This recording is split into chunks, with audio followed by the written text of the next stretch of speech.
Hi, I'm Sophie, and this is Sage. Check out my tour.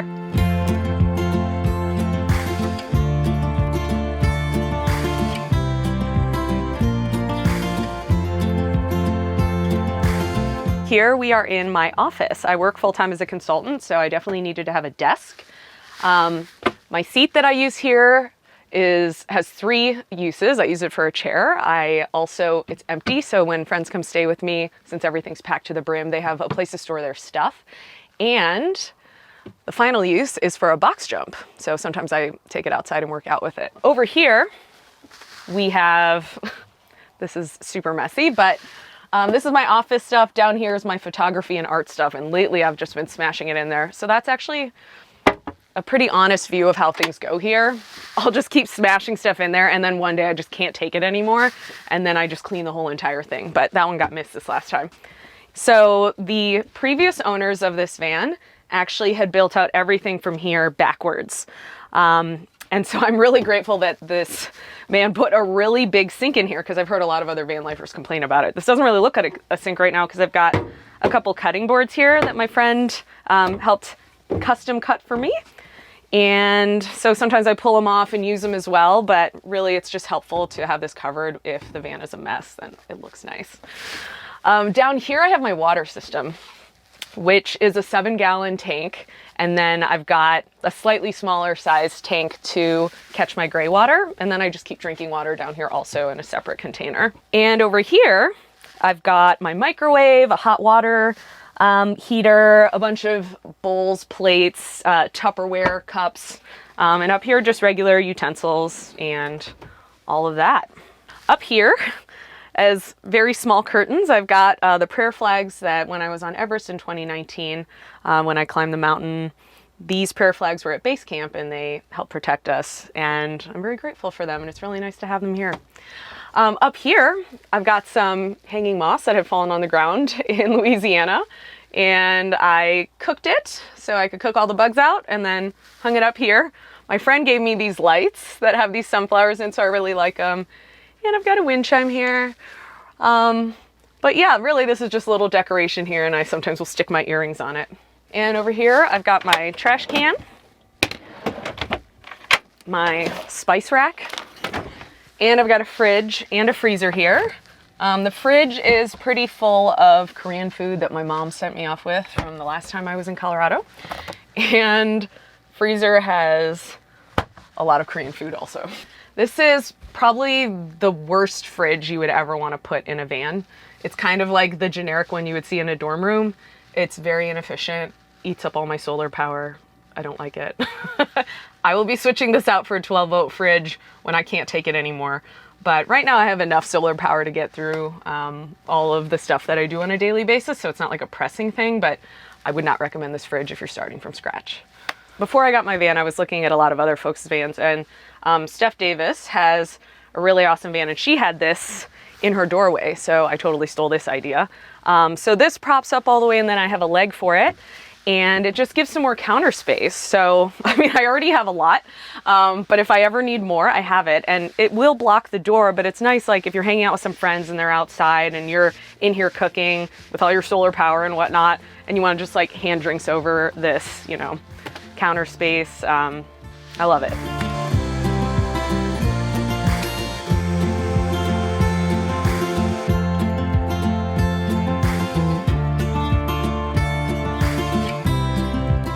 I wanted to have diesel because I wanted it to last a long time. I feel like the whole point of van life is that you're going to put a lot of miles on this thing. You don't have to worry about that. So I wanted something that could take the high miles. And so at that point, you've got a few options. I would have been fine with the normal Sprinter van. I did want the high roof so that I could stand it because I'm living in this full time. I didn't need the medium length one. I would have been fine with the smaller one, but this one popped up on Craigslist in Portland when all these other vans in May 2020 were just falling through left and right. And this one popped up and I was like, it's bigger than I need. I mean, I'd be happy with that. So I grabbed it. And I really, actually, it was kind of a leap of faith. I just wired this guy $1,000 and he held it for me. I talked to him on the phone first. I was like, okay, does this energy feel good? I think I could trust him. And I'm so happy it worked out because even now when I think about how much I spent on this van, $29,000, I think it would cost a lot more now given just the market.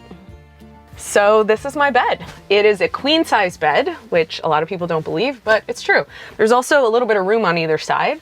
So on this side, I actually have a library. I've got a bunch of books, and then I also have every single diary I've ever written in since first grade.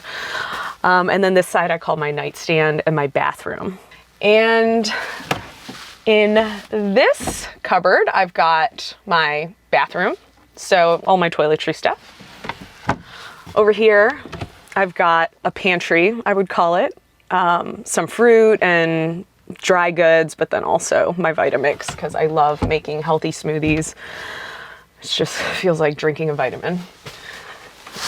And then if I go a little further back here, I've got a ukulele, some crystals, essential oils, all that over there. And then this is my closet, which is crazy to think that I could have this much clothes for a closet, but it's actually a lot more than I need. And I find that I just wear the same few things every day. So this blanket I got in South Dakota years ago when I was riding my bike out west for a month.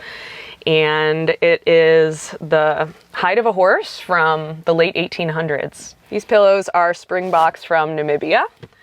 And this blanket is from the 70s. My friend Thad, who I met when I was climbing Everest, actually just gave it to me when I visited him in my van a couple months ago. And I thought it looked really nice back here. So I hung it up. It gives me a little bit of extra insulation.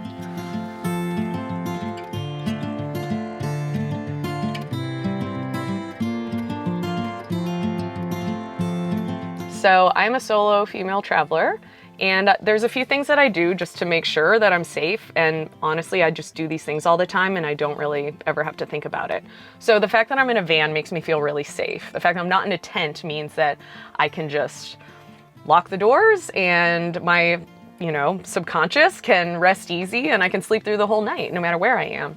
I do feel better if I'm out in the middle of nowhere versus in the middle of a city, which is the opposite of what some people think. But I feel like when you're out in nature, there's no people to cause any problems. But when you're in cities, there's a lot of potential problems everywhere you turn. So I like to just keep it simple out in nature.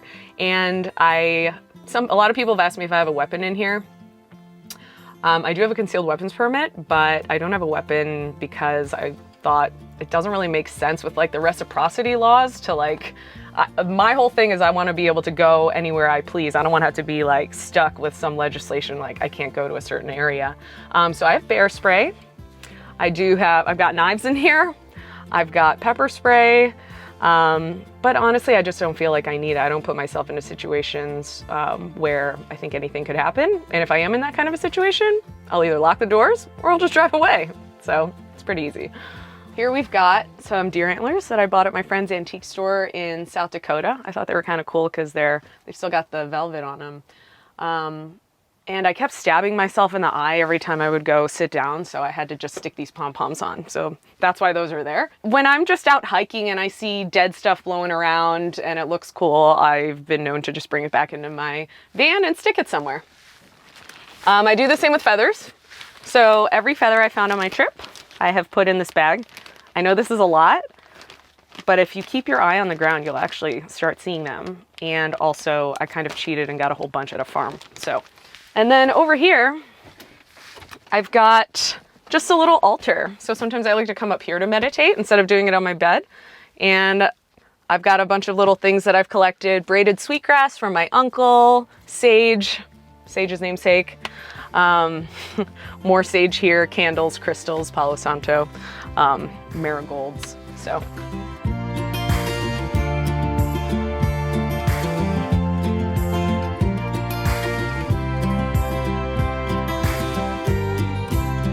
After 8 months of living this van, I've learned a ton. I don't think I've ever known myself this well. It's actually been really great to just have no real external influences and to kind of just observe society from afar. And what I've found is that I actually really love spending time by myself and that it actually feels really good. So I think before I used to think, oh, if I'm spending time on my own, that means I should be lonely, or that means I should feel weird and hurry up and go find someone to share a moment with. But actually I can really enjoy it on my own.